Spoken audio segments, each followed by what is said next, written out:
All right, well, let's welcome this week's guest, Seth Curry of the Dallas Mavericks. Seth, thanks for coming on the pod, man. Absolutely, man. Thanks for having me. I see in the background, it looks like you have some gym equipment. Obligatory first question is just what's going on with your quarantine and where does that stand in relation to the practice facilities opening up here in the next few days?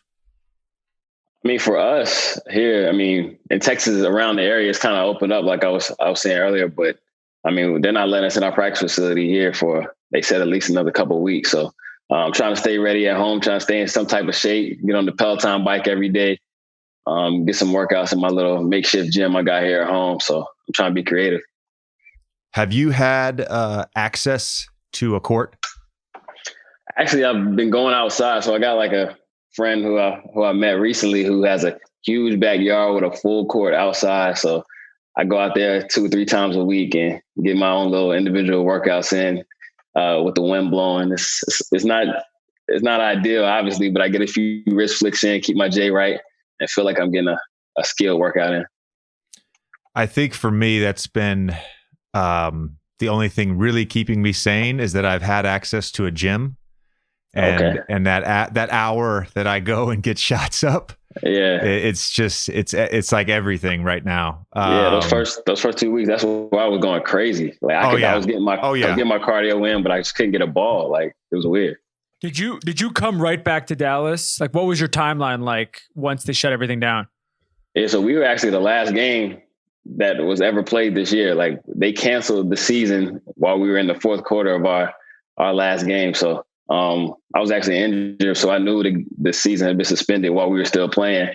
And I told a couple of guys on the bench, but so we were at home and I just went home and I haven't left the house really since. Have you guys been keeping in touch? I feel like with our team, at least, you know, we've had some group chats. We've done a Zoom call. We actually did 2 Zoom calls. But it's like, it's almost feels a little bit, even though we're technically like still in season, it almost feels a little bit like the off season where like the contact and the touch points are a little more sporadic than they would be under normal circumstances. Yeah. I feel like our season I feel like we're in off season full mode. Like we've had one team meeting where it was basically about mental health and probably half the team was in on the meeting. Other than that, we haven't even talked really at all. So, I mean, I know not a lot of teams are doing workouts with their guys every day via Zoom. Some teams are having weekly like coaches meetings with their coaches and stuff like that on Zoom. But us personally, they're giving us a lot of space and we're just trying to, they send us the workout equipment. But other than that, we're kind of on our own. Have you talked to Mark at all? Like, has he provided any sort of guidance to you guys? I know he's probably in touch with the league quite a bit and kind of knows what's going on. Cause I know he's also fairly involved in business and politics, so he probably has a pretty good sense of what's going on right now. Yeah, I've talked to Mark a couple of times. I'm actually really close with one of his right-hand guy with the Mavs, so I talk to him pretty much every day, and he's filling me on. He talks to Adam Silver a lot, so they give me kind of some updates here and there, but they don't really know anything. Like I said, I've heard CP says he has the meetings with the Players Association, and there's no answer. So I mean, you can talk to the guy who's talked to the guy who's talked to Adam, but they don't know what they're talking about either. I have a question for both you guys, and I feel like I obviously neither of you are going to have the specific answer, but what do you think is happening with the draft stuff? Like with the guys getting ready for the draft, basically everyone making these decisions, whether it's college kids or guys who are definitely going to go pro. How do you wrap your head around that decision with everything going on?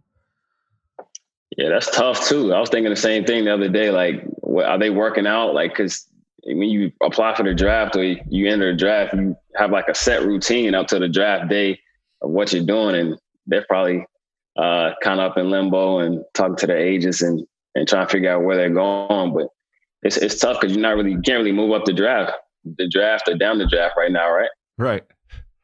I think it goes back to what Seth just said earlier about like this has a feeling of an off season, and it really does.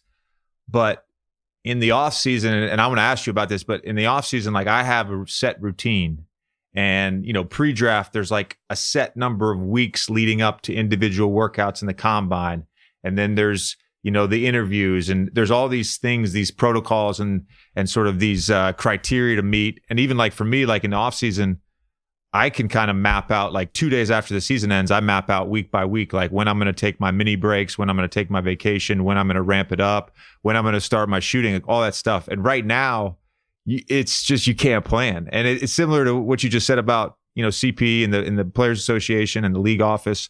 Like the information I'm getting is just like, no one really knows anything. We're all sort of stuck. Yeah, exactly. Like I guess, I feel like Adam, if he really wanted to, I feel like he could pull some strings to move us along, but it's so sensitive with the PR thing. Like if he gets his hand on a lot of tests and he feels like he can move us ahead, then that's not really a good look for the league either. So it's a sensitive time right now. You bring up a good point, man. And Tommy and I, we've talked about this a bunch in the last like week or so. I'm speaking for me, this is my opinion, and you kind of just said it, but I feel like there is some PR backlash if all of a sudden we have access to rapid testing and antibody testing, and it's whether it's daily or twice a week, just so we can play, while other people don't have access to that testing.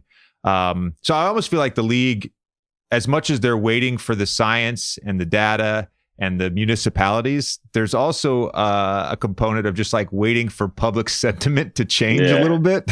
If that makes sense, Tommy, you think I'm off on that? No, I think you're right. And I think one of the sort of fair or unfair, you can make your own sort of decision on it. But one of the things with the timing of all this is because the league got all of that shit back in March when the guys in the Jazz got all the tests, and then the guys in the Nets got the tests and everything like that. It makes them extra sensitive. So like, for example, Seth, I'm in LA right now. I know that all the movie studios and everything like that out here, they're all buying up thousands and thousands of tests.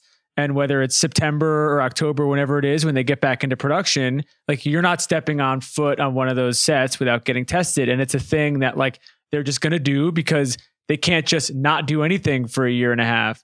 But the way the NBA kind of got bit with they were the first sort of like major one of these groups to start getting criticized for it. And so they got to be like a little bit more sensitive. Yeah. But I mean, it's also a thing where like we could lead the way and kind of getting the total national morale of the country up. And like, if we get back up on court and people have entertainment while they're at home, that kind of build up the morale of the country as well. So it's a two in the sword type of thing. I feel like people want sports, but they also they want fairness. And the other component to this look is, there is a safety issue here. Like this virus is very much a real thing. And, as players, coaches, management, trainers, whoever is going to be involved on a day-to-day basis, whatever it looks like, there has to be some, level of acceptance, I think, that there is a potential of exposure and there's a potential risk involved. And I don't know. I don't want to be negative. I'm not trying to be negative. I really just want to play. But at the same time, like as time keeps going on, like I'm getting less optimistic about things. Do you feel that way, Seth? Like I was also going to ask you, are you even going to go into the practice facility when it's available? I'm thinking about it. My wife don't want me to leave the house. You know what I'm saying? So I got to fight her to go in at first. But I can't stay out of the gym, to be honest, man. I feel like I'm gonna go in personally. But we got to be smart about it, because if we go in and somebody gets infected on the team, then we're right back to square one and the season basically over. So people asking me every day, what's the odds you think the season's going to come back? And honestly, it's getting lower and lower for me by the hour, but I'm trying to be positive, like you said. Seth, how have you, outside of playing outside, have you been spending your time? At home, just relaxing, man. Playing with my daughter, running around with her. She's draining all my energy. I'm also streaming, playing a lot of video games, streaming on Twitch. So it's taking up a lot of time too. Just trying to figure out stuff to do at the house. Seth, I wanted to ask you about your shooting routine. I always love picking the brains of great shooters. And let's talk a little bit just about sort of your timeline in the off season. Everybody's sort of a little different. and some guys, are in the gym right away and are shooting 5 days a week or 6 days a week. Some guys wait a little bit. I've kind of had this routine for the last 10 years where I wait till after July 4th to pick up a basketball. I'm obviously training my body until then, but I like take a little bit of a break away from shooting, and then I get back into it, and it's like 6 days a week from there. What's your off-season sort of shooting program look like? Yeah, for me, I was kind of lucky coming into the league because I had a father who played in 16 years. That obviously my brother played, so I was able to watch their schedules in the off season and kind of craft mine based on what's best for me. And I'm just like a junkie. I can't stay out of the gym really. So I'll watch Steph in his season and he'll take 2 months off, like not touch a basketball for 2 months. For me, I take maximum 2 weeks. During that 2 weeks, I'm trying to do some like yoga, stay off the hard workout training, really map out my workouts as I ramp up. So I get back into weight training, get back into light shooting, and more movement as the summer goes along. So I'm real meticulous in the way I train throughout the summer. As towards the end of the summer, I'm already heading into training camp, pretty much 95% of where I want to be. What are the shots that you work on in the off season? Because for me, I usually have like days, and I don't. It's not necessarily like on Monday I'm going to do this, on Tuesday I'm going to do this. It's more like, well, what did I do yesterday? If yesterday I did a lot of like catch and shoot where I'm running off screens, then maybe today I'll do more DHOs and pick and rolls, or like working on shooting against closeouts and stuff like that. But I at least am trying to work on sort of every shot that I would take in a game.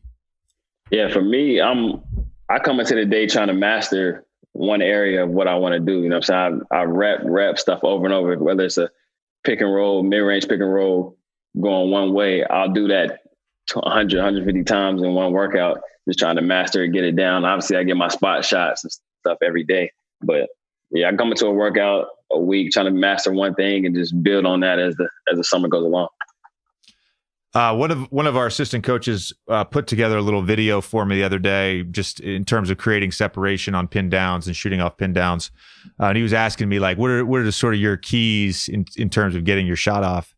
And I actually said to him, I think the biggest key, because a lot of times, especially for us, we're sort of undersized for our position, and I think me more than you. Yeah. But I think that one of the biggest keys is footwork. And not enough people talk about like shooting off a 1-2 or shooting off sort of, I call it a Klay Thompson step, where you're like almost doing like a fade to the side, or shooting off a hop. And you, to me, have incredible footwork. And when I watch you play, like I kind of can do this with a lot of great shooters, but I can tell 90% of the time if your shot's going to go in based on your footwork. Mm-hmm. So how much do you think about that? How much do you work on that? Yeah, that's all my dad used to talk about growing up, because that was his thing, like coming off pin downs and floppy actions, which you don't do as much now. But he talked about creating that contact, being physical off the ball, and using your footwork to set up your shot. So I worked on that a lot growing up, and I tried to work on 1-2 footwork into my shots and hop steps into my shots, because like you said, being undersized, I don't know what kind of defender I'm gonna have on me. I got to be quick with my release and be crafty with it. So if I'm in a situation in the game and I have to do something that is not necessarily what I want to do or comfortable, I still want to be able to make the shot. So I got to work on all different types of releases, footworks, different types of footwork, and different types of just like side steps and step backs and those type of things to get my shot off, just because I'm 6'2", I'm not 6'5", 6'6", like most two guards. Right. A lot of people ask me about the hop step, because I don't think it's really taught. Like at least when I was growing up, and we would go to even elite camps, like a Nike camp or ABCD or 5-star or something like that. Everybody taught the 1-2. You plant with that inside foot, you turn with that outside foot and square your body. I want to ask you, when do you use the hop? For me, a lot of times on a pin down, it's when the ball is late. And so because I'm moving towards the defense now, I've created separation from my man. I'm moving towards the ball or moving towards the big if he's in a drop. If I take that 1-2, then I'm almost too close to get any space. So I use that hop to sort of shoot in small spaces. Does that make sense to you? Yeah, it does make sense. Actually, I'm similar. Like, I feel like the hop is just quicker for me because I can really turn and get into it and get a little bit more power into my shot. You know, so I kind of got to dip a little bit more when I go 1-2, and the guy's chasing me. So I feel like it's a little bit slower. But I mean, like I said, I gotta have both because I'm in situations where I don't really think about what I want to do coming off to it. I just gotta do whatever I feel is natural in that moment. And if I haven't worked on the hop or the 1-2 in the past week or whatever the case, it's not gonna be comfortable out there when I have to do it. So I want to have everything. You obviously are in a shooting royalty family with your pops and your brother.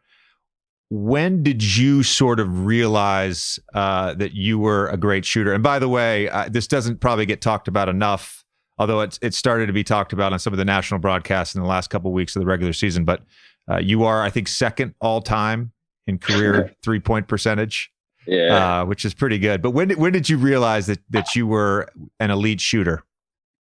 I mean, I've always known I was a good shooter since, you know what I'm saying, a young, probably middle school area. I always knew I could shoot the ball. It was just developing other parts of my game, you know, just having my dad be around and be able to shoot against him. We used to go in actually to his practices in Toronto when I think I was in like 6th grade. That was in 8th grade, and they used to let us hop in some of the little drills at the end of the game with it, or in the practice. I mean, when they would be shooting, like half the team would be on one elbow, the other would be on the other elbow. And you know, so you rotate and shoot. And we would jump in and we would be some of the best shooters in there at 9, 10 years old. So, I mean, I knew from a young age I was a pretty good shooter. It's kind of in the blood, you know. Obviously, you gotta work on it and craft it, but I mean, I was kind of just handed down. All right, we're gonna play a little exercise here. So let's say you're in a shooting game. 5 shooters aside. Yeah. 3 of your shooters are you and your 2 family members. Who are your other 2 shooters that you want to go with? A lot of money on the line on the shooting game too. One's gonna be Ray Allen for sure. Okay. Give me Ray Allen, and I'm robbing JJ Redick. You know, that was my guy growing up in Tobacco Road, man. You know, when I went into Duke and went on my visit, I think Coach knew. He pulled me into the video room and he had the JJ Redick senior highlight tape video playing, and it hooked me in from there. Seth, how did you end up at Duke? Like, walk us through that process. I mean, obviously I went to Liberty. I wasn't highly recruited coming to high school. I was a late bloomer, so I actually committed my junior year in high school. And then I kind of blew up my senior year and I had a lot of offers, but I wanted to stay loyal to my commitment to Liberty. And just after my freshman year, I led the nation in scoring. It just wasn't the right level for me. I feel like I wasn't getting better at the right rate to where I wanted to play in the NBA. So I transferred and I could have pretty much went anywhere I wanted. And I mean, I went on a few visits, went to Duke, and I feel like the system would fit me. He showed me the JJ Redick tapes, the Trajan Langdon tapes of guys who he felt like similar to my game and how he could fit into the system. And I mean, it was one of the best decisions I ever made. What was your experience at Duke like? I obviously had a great experience. I think one of the things that's great about playing for Coach K, if you're one of the best players, he just rides you. You know what I mean? Yeah. He just goes to you all the time. For sure. Whereas if you're not one of those 2 or 3 guys, it can probably be a little frustrating at times. There's not necessarily like a socialistic approach of like equal disbursement of shots at Duke. It's really just like, no, the 2 or 3 best guys are going to take the shots and everybody else sort of gets putbacks and scraps. Yeah, Coach, he's all about winning. So he's tailoring his system and what he's doing that year to what his team is built like that year. So his 2 or 3 best players, like you said. And my first 2 years, I wasn't one of those guys. I was just a floor spacer. getting in where I fit in. And then my last 2 years, that was my role. So he was coming to me over and over and over, like you said. And I mean, he's tough. Like you said, it's all about winning there, man. And he's gonna let you know that every single day. But like from the day I left to now, I always think back on things I learned at Duke. I remember watching you your last year there, and he had pulled a lot of my old plays out for you, including like there was this one play where we just got like an Iverson cut over to one of the sides and almost it was like basically an ISO. And, you know, he was so good at teaching the drive away baseline. Yeah. So you had that whole side cleared out and you would just get that 1-2, like jab right, go baseline left, pull up. You know, it's interesting to watch that and, you know, go back and watch some clips of when I was at school. And, you know, obviously I get labeled as a spot up shooter. Yeah. But, you know, it's interesting because Coach really, I think, does an incredible job just of maximizing talent. Like he brings out the best in each guy.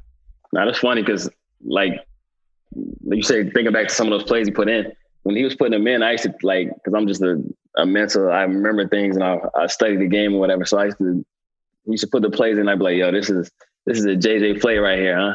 I'll walk over to CC and be like, yo, this is a JJ play, huh? Or what would you be like? Oh, this my man, this Trajan used to run this, right? He's like, yeah, you know. So it was just cool just to be able to be in those situations of running plays or just stuff I watched as a kid growing up. JJ, when you were getting recruited, who was the you for you and Seth's story? Oh, it was Trajan Langdon for sure. I had a poster of Trajan Langdon on my wall all throughout high school, starting in like probably 8th grade. And you know, obviously Trajan is my GM now. I've known him going back to when I was in college. You know, he came back. I think this was either the summer between my sophomore and junior year, junior and senior year. And Coach was like, "Hey, will you go in my office and talk to Trajan? Just, you know, let him chat with you for a bit." I was like, "Yeah, sure." We ended up standing there for like 3.5 hours, and just talked hoops and talked life. And he gave me obviously great advice. And you know, as he's grown in his role in different front offices, we've stayed in touch and always said hi to each other. I always say this, but Seth, you could back me up on this. Like the brotherhood, we talk about the Duke Brotherhood of basketball players, but it is a very real thing. No, it is for sure. I mean, everywhere you go, especially in the league now, everywhere you go, it's a Duke guy on one of the teams or a couple of them now. It used to be like that with Carolina too, but it's kind of dipped off in the past few years. But yeah, I mean, it's you go through a lot of the same things. I think one of the things is obviously all of us play for the same coach, so you've been through the same trials and tribulations, and you know what it's like to get to where you are. So how much of it is the hate too, like all the shit you get? Yeah, that's part of it. I mean, it's kind of the cool thing to say I hate Duke now. Like people say they hate Duke for absolutely no reason on some of the teams I've been on. It's like you didn't even play Duke, you never matched up against them. I don't understand why it's the cool thing, but I mean, you love us or hate us. I was informed the other day that JJ is hated in the state of North Carolina. But by multiple, you told me, multiple people have told me that in the state that he played college basketball and that he spent a lot of his life in, he is hated. But listen, Duke, North Carolina is obviously a UNC state. So growing up in Charlotte, and NC State too. NC State, yeah. So growing up in Charlotte, I had family members who love Carolina. You know what I'm saying? My best friends love Carolina. I go to Duke, and if I had $1 for every time somebody said, "I like you, but I hate Duke," it's crazy. So I mean, that's Duke. I mean, JJ being a guy he is, he's not going to be liked in the state of North Carolina for the most part. I mostly got I like Duke, but I hate you. You know what I mean? Yeah.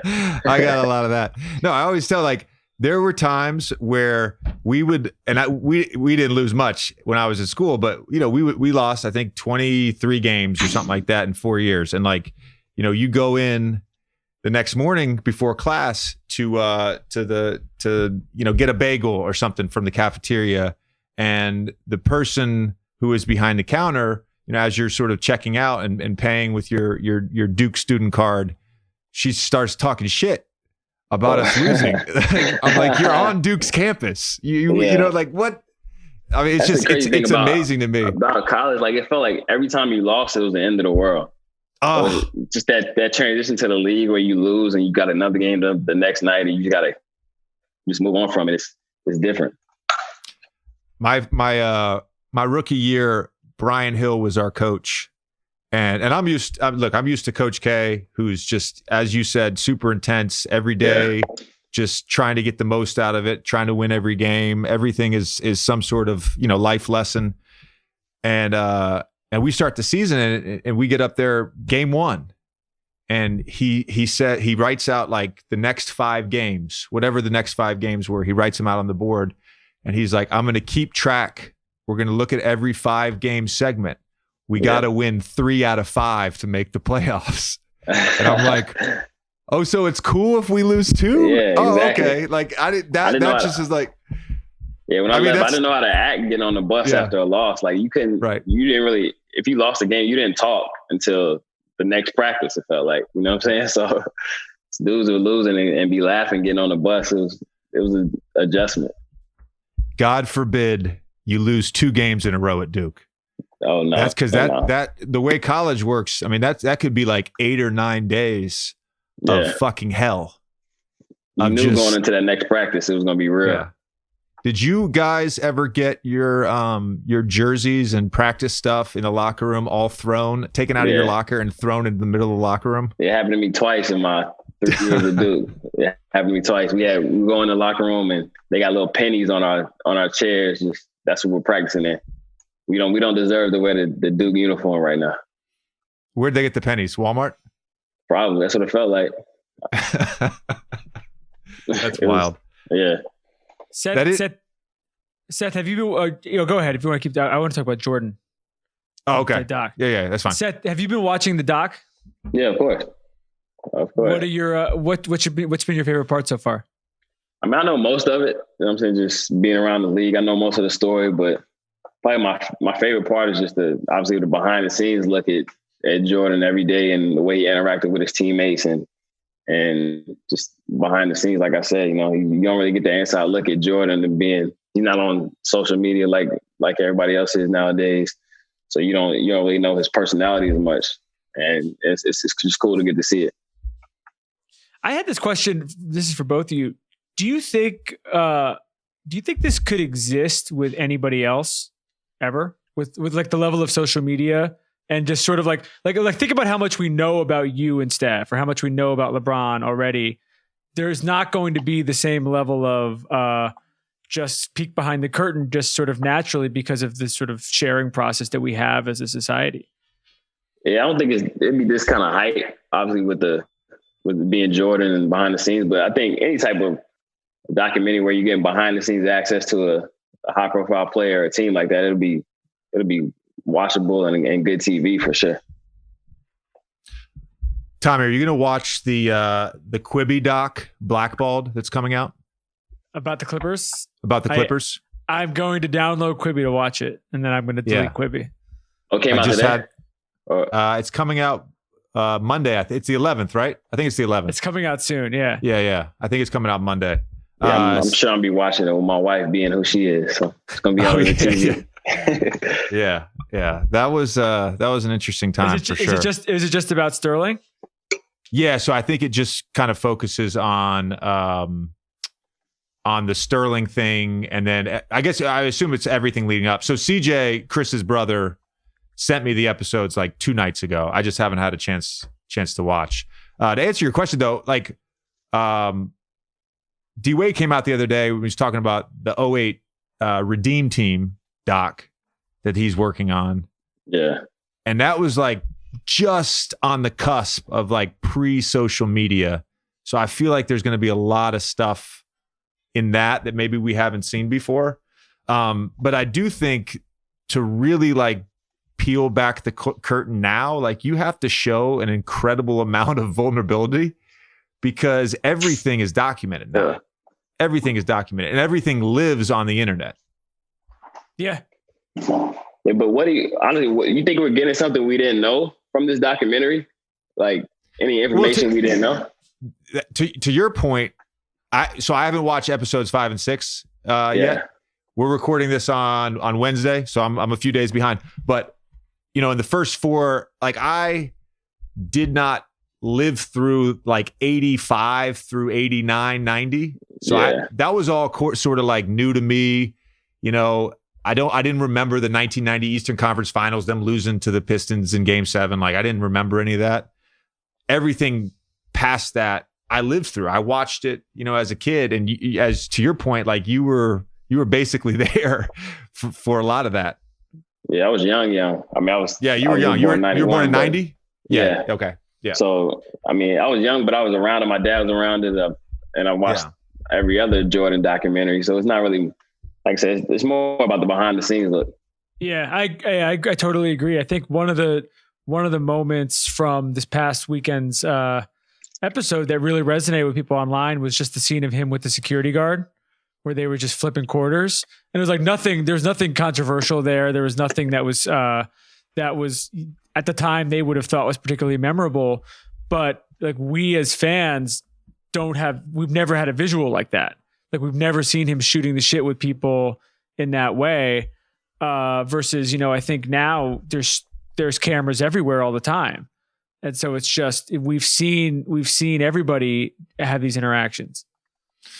One of the questions I was going to ask you about is, just playing with Luca, and I'm playing with Zion right now. And it seems like the amount of attention now these guys are getting, it's unprecedented. And these guys are 19, 20 years old.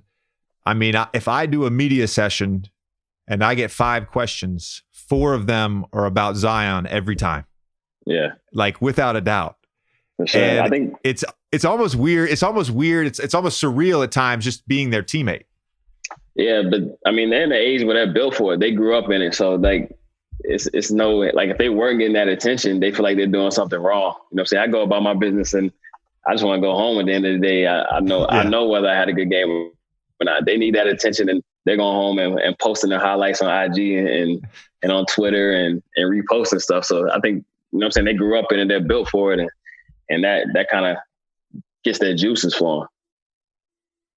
Yeah, I guess for me, I had a problem with that because I didn't realize that was a thing. Like people posting their own highlights to their social media. Yeah. When I saw people, young guys doing it, I was like, yo, y'all doing too much. It's just the thing now. Like exactly.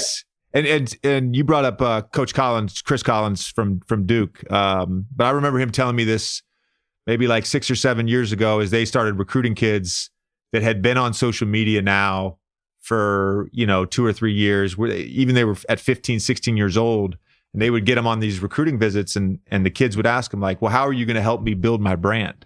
Yeah. And like that wasn't on my radar. Like, they used to hate that.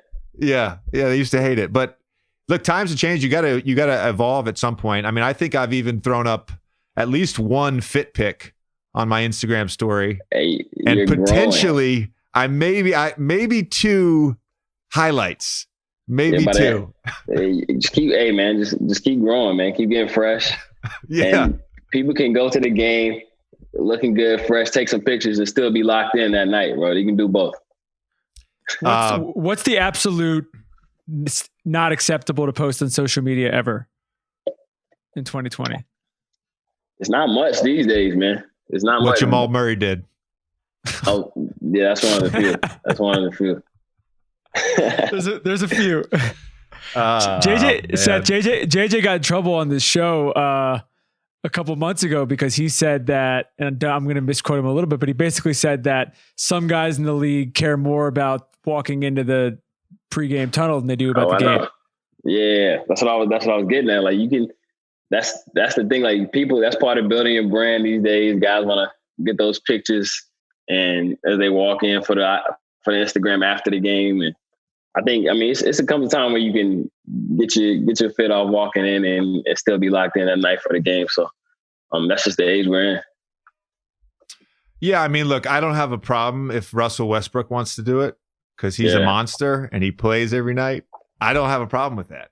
Luca comes in with some nice fits. He's always dressed well. You know, they got that one shot of him. You got a problem with the guys that are worried about when they come in and when they step on the floor, still worrying about what they're looking like, stuff like that. Yeah, the guys that are tweeting out their pregame fits pregame. Like I'm like, okay, can you at least wait till like after the game? Yeah. Jeez, dude. Oh man, no, it's different, man. We evolve, but I like your perspective. We evolve. I want to go back to when you were coming out of Duke and you were going through the pre-draft process and the feedback you were getting and what your sort of expectations were for your professional career. Yeah, for me, so I had surgery after my senior year and I wasn't able to work out and stuff during the pre-draft process. I was basically just going in a meeting. So that's all I heard was what I was, what they expected of me at the next level. I'm saying I wasn't able to go out there and compete with the guys that were in that draft class and show them who I thought I was. So for me, they were saying, obviously, they thought I was just a spot up, standstill shooter. Some people were telling me I needed to transition to a point guard, handle the ball more, make plays for my teammates, stuff like that. But I feel like I could show a little bit more than what I showed at college as far as create my own shot off the dribble. And obviously my game is built on my shooting. So that's what I got to bring, shoot at a high clip. But for me, I was just trying to master every part of the game offensively and just figure it out as I go. You know, that's one of the best things about me is I'm able to adapt depending on what team I'm on. So for me, I was just about going out there and competing and figuring it out. You spent 2 years in the G League, right? Coming out? Yeah, 2. So my first year, I got 3 call-ups. Never really got on the floor. My second year, I got 1 call-up. Didn't get on the floor in any situation where I had 10 days or call-ups from the G League. And I just had to wait my turn to get an actual opportunity at the NBA level. What can you describe? Obviously, there's some probably stark differences, but can you just describe the G League experience versus the NBA experience and how different that is? It was rough when I was there. I feel like they crafted in a sense to where they don't want you to get comfortable. It's not like you're there for an extended period of time. You know what I'm saying? And you go there, the travel is nuts. You're getting on 5, 6 a.m. flights, playing some back-to-backs, commercial flights, you know, busing 6, 7 hours at times, playing in front of 100 fans or you know what I'm saying, 1,000 fans maybe. So you just got to really love the game when you're at that level. And for me, I was having fun because I was playing 40 minutes a night. I had the ball in my hands the whole time. And I was just figuring it out. But obviously I wanted to get that shot at the NBA level.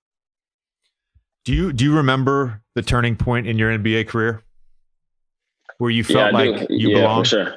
Yeah, for sure. I was in Sacramento. So I first got my guaranteed deal in Sacramento in 2014, 2015, something like that. And we were out of the playoffs. So we were out of the playoffs and guys were resting. We were kind of tanking it. And they put the young guys out there for extended minutes throughout the last 20, 25 games of the season. And I just had a 20-game stretch where I was making everything. It felt like I was figuring it out. And that's the biggest thing. It's about being consistent and doing it over a long stretch of games. You know what I'm saying? Everybody can have a game here, there, and fall back off. So it's about finding that consistent thing, what I could do every single night on the floor. Do you remember February 26, 2016 against the Clippers? I do remember. That was a fun night too. I remember that one. I think I started that game. You had 19 that game. And first of all, I was always rooting for you, you know, because you know, we grew up in Tobacco Road and your pops is from my part of the state in Virginia. You went to Duke and I'm like, this motherfucker's an NBA player. I had no idea you were that good until that night. I was like, this guy's an NBA player. Yeah, and obviously you had a couple other huge games after that, but you were, that was the first time where I was like, oh, this guy can really play. I hope he gets a real shot. Yeah, that was during that stretch. Like you gotta, as an undrafted guy, you gotta get lucky. Like you gotta get in a situation where you get a chance, but then you get lucky to get out there and get some minutes to show actually what you can do. Because there's no really any incentive for a team to to give you a shot if they didn't draft you. You know what I'm saying? If they didn't give you any really guaranteed money or that sense. So kind of got lucky with the situation I was in Sacramento where we were out of the playoffs and there were some minutes for me there, and I just made the most of it. Why do you think it clicked for you in Portland? In Portland, I mean, it was a good situation for me. It was a good role for me. We had a veteran team last year in Portland where everybody knew their roles, like I said. And it was my job to come in off the bench and just shoot the ball and score when I could. So we were playing winning basketball and we were doing it on a high stage every night. So that was probably the best year I've had, just fun-wise being on the team so far in my career. Was it weird guarding Steph in the Western Conference Finals? It's always the weird, only man. Steph question I got, man. It's the only Steph question I got. Nah, it's all good. It's always weird, bro. Like it's no matter what. Always weird. Yeah. Watching him play throughout the season, I'm rooting for him. I want the Warriors to win. I want him to play well, but we get out there on the floor and I'm guarding him. I kind of know. I know his game. I know what he's comfortable. What he likes to do, and they put me on him. So it's my job to go out there and make it rough for him. So it's weird playing against him every night, every time we play. But I mean, it's special because the NBA loves it, the fans love it, and the family has a good time with it. It's funny with the brothers. We had Lonzo on a couple of weeks ago, and we were talking about this with LaMelo, and then we were talking about it with Drew too, with his two brothers. It's just like it's like there's 30,000 people in the arena, but you guys, it's like you're back in the backyard. Like you know everything he's going to do. Yeah, we've been competing our whole life. Like we were on the same high school team for a year, and we used to go at it in practice, and we had a few fights. It don't get to that level anymore when we're working out or when we're playing one-on-one in the summers, but it's a different level of edge and competitiveness when we're battling each other. Who is the better shooter? Oh, me. No question. Geez. Come on, man. What about Pops? Pops can still shoot it. He can still shoot that. That's like riding a bike to him, man. He's not gonna run around. He's not gonna move. Yeah. He's not gonna chase his rebounds anymore. But if you spot him up out there and play horse, he's gonna knock him down. Do you ever ask your dad? Do you ever ask Dell like who was the best player he ever played against? Is it anybody but Jordan? No, those guys have a thing with Jordan like that played against them. Like if you ask them about Jordan, there's nobody else they're gonna mention outside of MJ. That's interesting. Especially my Pops, that was his matchup when at the two guard. When he came in, he had to guard him. MJ was guarding him, so he knows all about it. I feel like the peers and the people you grew up watching, and then the people you play against when you get to the highest level influence your opinion of who the greatest is. I know for a long time for me, like I grew up watching MJ, but I've always been like, LeBron is the best. There was probably a stretch where guys were like, Kobe's the best, or Larry's the best, or Magic's the best, Shaq, whoever. But I do think there's this whole fucking debate on social media about like who is the best, and something will happen in the Jordan doc and they'll be like, well, LeBron didn't do this or whatever, and it's just like, I feel like we should just all appreciate greatness for what it is. Man, greatness for what it is. That's all you got to do is appreciate it, man. People are looking for things in the Jordan documentary to compare it to LeBron. Like you said, like they're looking for little slice on MJ when he talks to a teammate so they can tweet about it and say LeBron would never do this to one of his teammates or something like that. So it's, like I said, just appreciate it, man. Everybody had their time. Everybody's great. And just watch and enjoy. You know what I'm saying? Yeah, Did you appreciate the fact that Isaiah and MJ have not come close to chilling any of the stuff over the last 20 years? That might have been my favorite part so far. Seeing MJ, he didn't even want to watch. He didn't want to look at Isaiah, man. It was funny. But nothing has changed. Nothing. Do you hate anybody? You don't have to name names, but do you hate anybody in the league right now? Like on that level? I don't. I haven't gotten to that level yet. I mean, I'm sure if you have enough playoff battles with certain guys, and you know what I'm saying, when you're in that intense type of moments, you have some animosity to a couple players, but I'm just not there yet with anybody. Yeah. Yeah. What about you? You got anybody you strongly dislike in the league right now? There's one guy for sure. You Tommy knows who he is. Tommy knows who he is. I'm not going to put him on blast. And then there was a couple guys like early in my career that just picked on me ruthlessly. So I kind of held a grudge. Yeah, there's some guys I know when I'm guarding them, and if I foul them or something, it's going to be a little quick thing before it gets separated a couple of times. But yeah, I mean, if I see him in the streets or whatever, it's all good. Seth, when you came into the league, either in SAC or I guess even in Portland, did any of the vets like fuck with you at all? Like for me, it's like I was in a weird situation because by the time I got settled in the league, I was 2-3 years out of college, so I wasn't really like necessarily a rookie anymore. You know what I'm saying? I got to the teams and everybody knew who I was. You know what I'm saying? I was a little bit older, so I didn't have the normal rookie duties of most guys that come into the league. All right. We found out on the show a couple weeks ago that JJ, explain what happened to you, because he said it at the thing in the shower that we were talking about with Drew. He said this thing like super nonchalantly, as if it was just like a normal Wednesday. And we were looking around being like, that's crazy that they did that to you. He got locked in the shower. They taped him in the shower or something? But so my rookie year, I got the bus times wrong early in the season in Miami. So I thought it was like a 9:30 bus and it was a 9 o'clock bus. So Keith Bogans called me. I'm sitting in my bed. I'm in my practice gear, just watching the television. He calls me at like, 9:02. He's like, yo, where you at? And I'm like, I'm in my room. What's up? He's like, well, the bus just left. So I was like, fuck. So I had to take a taxi. I even beat the team there. I got to the arena before the team, but I got fined for that. And then I was late. I was significantly late, not like 5 minutes late, but like an hour late to practice 2 other times. So the second time it happened, they said to me, you've got to apologize to the team. And this is after practice. So we're all in the locker room. We're all dressed. We all have clothes on.